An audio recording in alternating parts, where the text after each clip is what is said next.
contoh. Anak-anak kita tak boleh buat, tengok pak pun tak jadi contoh. Anak muda tidak dapat contoh daripada orang tua.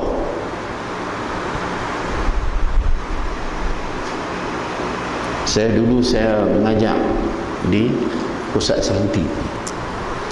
4-5 kali saya dapat mengajar ke sana. Saya duduk mengajar, ada 200 orang dalam surau. Semua buka main, dia kena pakai seluar kan, style dia semua uniform sama. Lepas tu saya tengok ada tua habis mengajar tu, saya panggil Pak Long duduk lama mana orang datang ni? Ya, tak lama kan, ada 6 tahun. Oh dia 6 tahun duduk pusat Serentik. Lepas tu macam mana boleh duduk tahun ni? Allah dia kata nak buat macam mana. Tapi tahun tu yang duduk, yang menyandang itu nak nakal. Oh dia nak nakal duduk tahun ni. Tu yang tu macam nak lena, itu sepupu. Kira satu nak beranak duduk dalam. Jadi saya kata ish lagu mana macam ni. Yang tua pun kenal. Nama pusat Serentik tuan-tuan. Pasal apa dia panggil pusat Serentik? Siapa tahu? Yang nama pusat Serentik. Betul. Dia suruh berhenti sat, lepas tu sambung pula.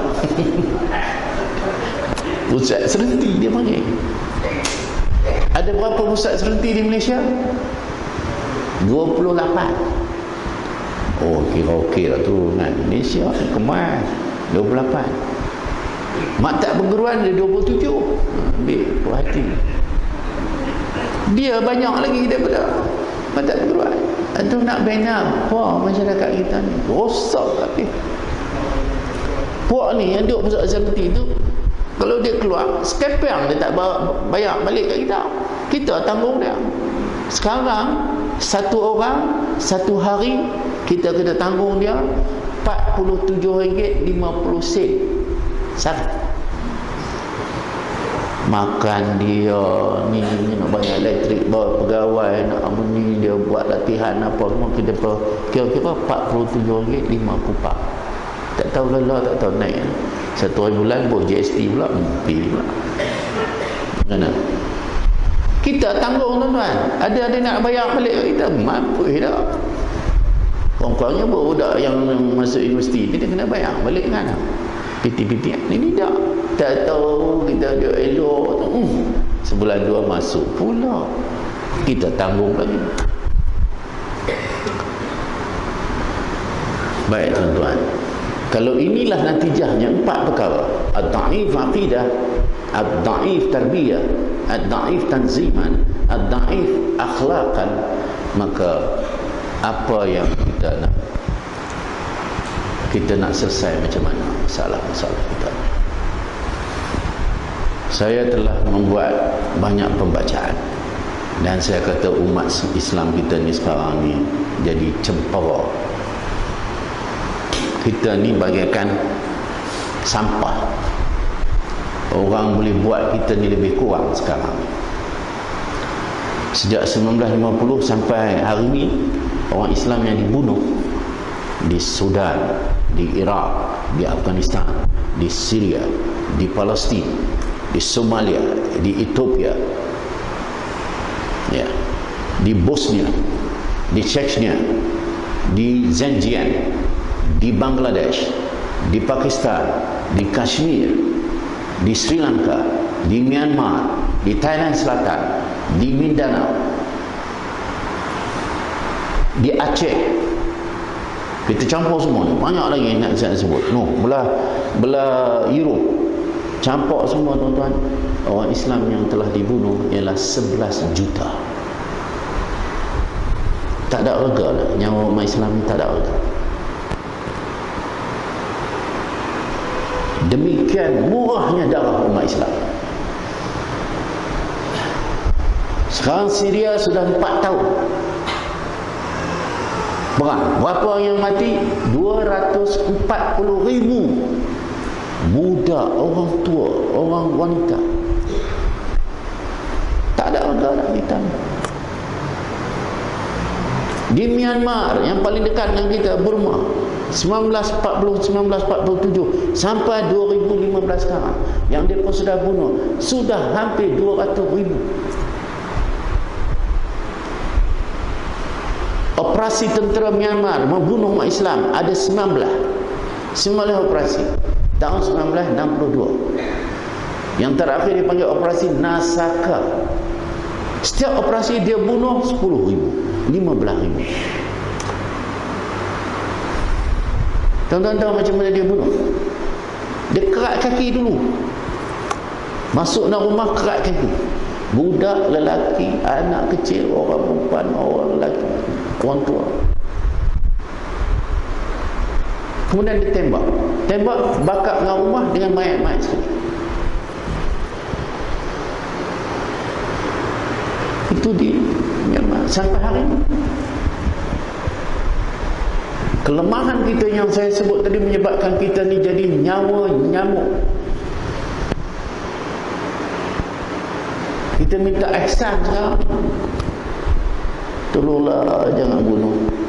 Tolonglah jangan usir. Orang Myanmar dibunuh sampai lari ke Malaysia 60,000. Saya apa semua kami cuba buat satu sekolah di taman apa nama dekat Sungai Petani. Bolehlah kita buat ngaji kat depa 7-80 orang. Tu yang lain depa tak boleh masuk sekolah kita. Kerajaan tak bagi.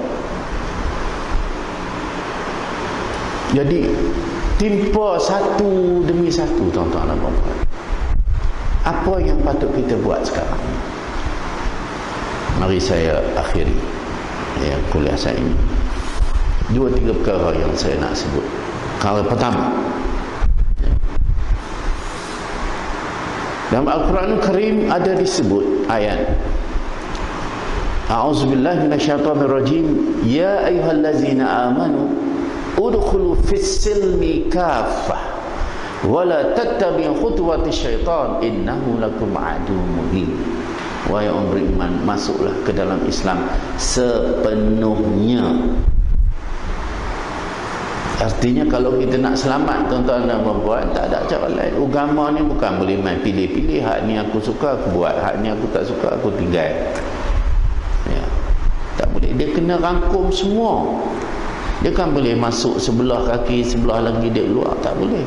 Islam kena ke semua.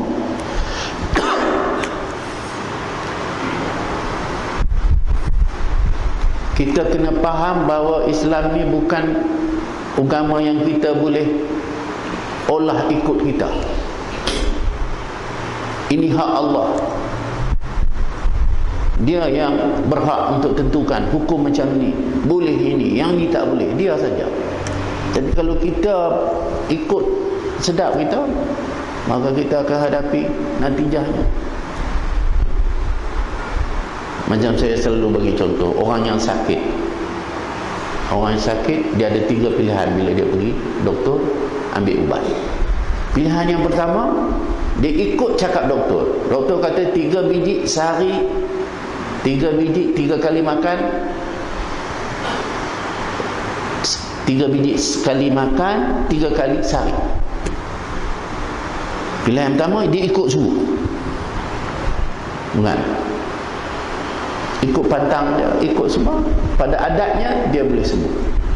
Tapi ada pilihan yang kedua ialah dia pergi tambah. Jadi 3 biji aku buhlah 5 biji supaya cepat sembuh. Boleh baik tak?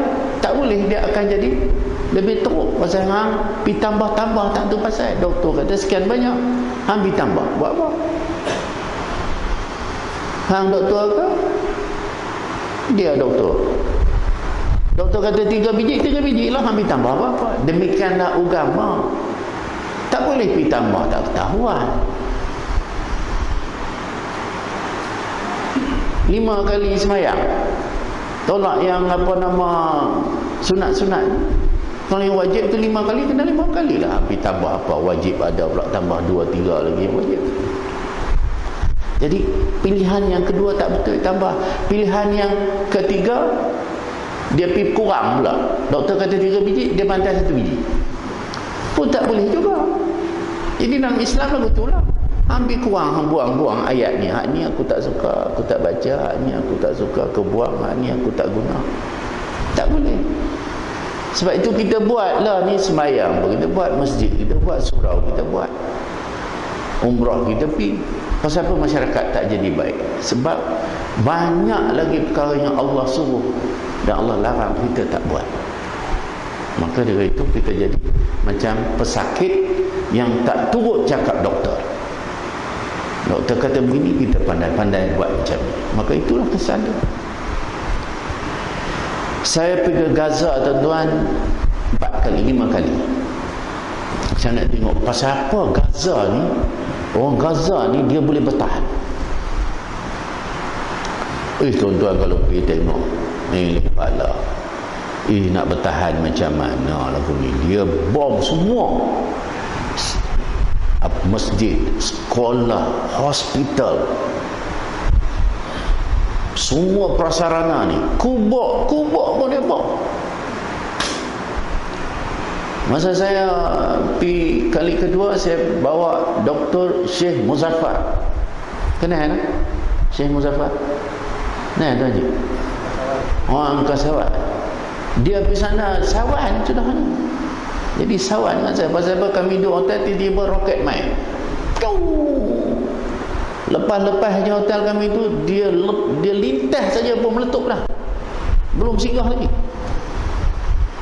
Pecah habis sampai.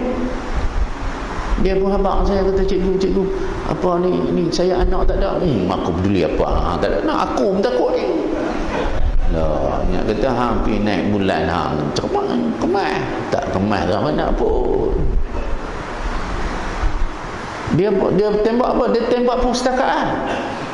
Hancur habis. Allah.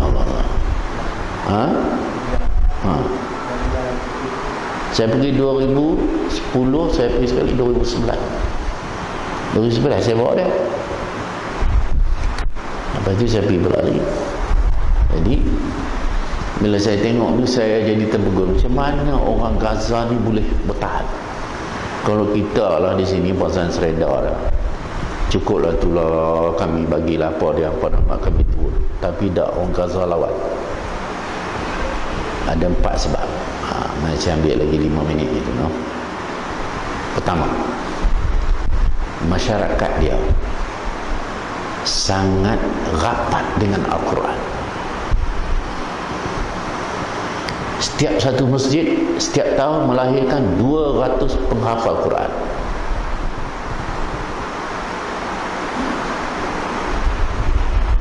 Setiap satu masjid. Kita masjid kita nak 2-3 orang hafal Quran satu tahun. Allah, kalau ada jenuh masuk sahabat punya teruk kita nak lahirkan. Mereka 200. Dia akrab semua dengan Al-Quran. Semua menteri-menteri dia hafal Quran.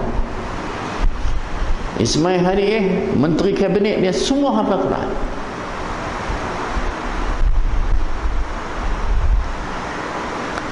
Kali pertama saya pergi masjid yang tertua di Gaza. Namanya Masjid Al-Umar. Kami sampai saja, rupanya kebetulan ada majlis ihtifal. Maknanya habis hafal Quran. Saya tengok lah budak-budak umur 10 tahun, 12 tahun hafal Quran. Kami sampai-sampai dia kata ahlan wa sahlan wa marhaban bikum daif kiram tafadhal. Saya pun pergi kita sebagai tetamu. Dia kata sekarang tuan tolong uji anak-anak kami Quran. Saya kata uji apa? Tuan tebuk satu ayat. Dia pun sambung. Allah kata aku nak tebuk tak mana. Kita bukan sampai Quran, takkan saya nak kata Qul huwallahu ahad, sambung. Nampak teruk apa sambung punya tu. Nampak lekek kita Malaysia mana. Saya petik lagu mana aku ni. Masa saya tengah ayat yang saya baca maghrib tadi. Innal muslimina wal muslimat wal mu'minina wal mu'minat wal qanitina wal qanitat was sadiqina was sadiqat. Sambung. Dia sambung tuan-tuan, naik bulu rumah saya. Budak-budak tu sambung dengan qiraatnya. Allah saya kata ish. Lepas tu ada ustaz seorang ikut saya. Ustaz tebuk satu lagi. Ustaz pun baca. Dia pun sambung. Lepas tu ada lagi seorang belah kiri saya. Ustaz pun satu ayat dia sambung. Allah saya rusak dada tuan-tuan. Ni lah mereka boleh bertahan. Lepas tu mai seorang budak mai depan saya. Dia kata, tuan, sekarang giliran tuan, kami tebuk tuan baca. Allah. Dia sebut itu, saya kata, Ustaz, aku perut tak apa nak sedap. Masuk bila ayat tak keluar. Itu orang Melayu ni. Mereka kuat hafal Quran. Itu yang pertama. Yang kedua, masyarakat dia. Mereka sayang sungguh dengan pemimpin-pemimpin mereka. Pasal pemimpin mereka ni contoh. Ismail Haniyeh duduk di khemah pelarian. Perdana Menteri duduk khemah pelarian, tuan-tuan. Bukan duduk di rumah. Rumah dia hancur habis dah. Bila saya tanya, tuan-tuan Perdana Menteri, macam mana tuan boleh duduk tani? Dia kata, rakyat saya susah. Saya kena lebih susah daripada rakyat. Baru betul, tuan. Jadi macam mana rakyat tak sayang? Rakyat sayang sungguh. Contoh depa. Yang ketiga, pasal apa yang depa jadi kuat semua? Anak-anak mudanya semua mengidamkan mati syahid. Tak ada benda lain yang dia ingat dalam diri depa. Kumpulan itu namanya kumpulan Murabitun. Murabitun maknanya kumpulan yang siang mereka mengaji, malam jaga sempadan Israel dengan Gaza. Sekepiang tak dapat duit. Cuma kerajaan bagi kat mereka senapan, apa jaga. Saya pun pergi merangkak tengah malam pukul 1 pasal dia berkata kawasan ni bahaya. Saya nak tengok truk Israel duk lalu lalang. Nampak? Lepas tu saya jumpa anak-anak muda dah. Saya bersalaman seorang. Sampai seorang dia tak angkat, dia tak sambut saya. Saya kata, ni pasal apa? Dia pakai cermata hitam. Saya kata, apa? Dia tengah malam pakai ribbon. Mengaji hitam mana ni?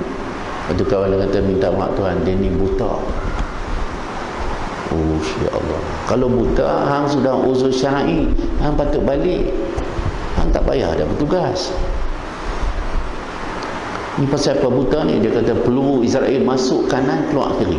Habis mata dia. Saya kata pasal apa? Hang tak balik. Hang tak payah tugas. Dia kata, Tuan, dia jawab kat saya, Tuan, mata saya dah masuk syurga, saya tak masuk lagi. Itu dia jawab lagi. Kita jadi kecil betul. Dia nak mati syahid apa-apa. Tak ada apa dah ingatan dia. Yang keempat, yang akhir sekali, kenapa mereka boleh bertahan? Kerana mereka mengatakan bahawa cita-cita kami adalah untuk membebaskan Masjid Al-Aqsa. Tak ada guna hidup kami ini kalau selagi Masjid Al-Aqsa di tangan Yahudi. Sebab itu bila setiap kali saya pergi di hujung saja bila kita bersalaman nak berpisah, dia kata insya-Allah kita akan solat bersama di Masjid Al-Aqsa. Itu dia punya rangsangan dia. Hebat tu. Dan dia kata kepada saya, kami bertaruh nyawa, kami berjuang ni tidak lain tidak bukan untuk mewakili saudara. Kerana saudara tak boleh datang sini berjuang dengan kami. Kami mewakili saudara supaya kami boleh tolong jawab pada Allah. Saudara kami tak mampu nak datang, kami tolong selesaikan amalan ini. Kita rasa malu lah tuan-tuan. Kita ni nak pergi derma sikit pula ketak, yang padahal ni dia menunaikan tanggungjawab itu mewakili kita. Dia kata, saya tahu tuan-tuan payah nak datang. Payah tuan-tuan, dari sini kami terbang ke LP ke Kairo. Kairo pula bertarung pula dengan kerajaan Mesir. Kerajaan Mesir ni jahat. Jahat sungguh. Yang boleh masuk ke Gaza ni hanya melalui Mesir. Tapi bila Mesir tahan, kita tak boleh masuk Gaza. Macam kita lah, kita nak pergi ke mana? Katalah kita nak bantu orang di Myanmar. Kita nak pergi ke Myanmar, nak masuk kawasan mereka kena bunuh, tak boleh. Kita kena masuk ke Bangladesh. Bangladesh tahan, tak bagi kita masuk. Padahal kita nak sampaikan bantuan. Mesir macam tu, bertarung pula. Nah, mereka bersekongkol dengan Israel. Israel kata boleh lepas, mereka lepas. Tak boleh, mereka tak bagi. Bertarung pula tentu. Daripada situ 8 jam pula nak sampai ke sempadan Rafah, nak masuk Gaza. Pertama kali saya pergi 18 checkpoint tuan-tuan. 18 checkpoint. Daripada Qahirah masuk Nil, Sungai Nil, lepas tu nak lepas Rafah tu 18 checkpoint. Satu checkpoint 3 jam. Ya Allah, kalau kira-kira aku tak pergi dah kalau macam ni. Sebab itu dia berkata, kami tahu Tuan nak sampai tempat kami ni susah. Jadi Tuan sampai ni kira besar dah. Jadi kami mewakili tuan-tuan untuk kami berjuang membebaskan Masjid Al-Aqsa. Jadi kalau mereka boleh buat sampai lagu tu tuan-tuan, kenapa kita tak boleh derma? Kami buat projek sana ada 9 projek.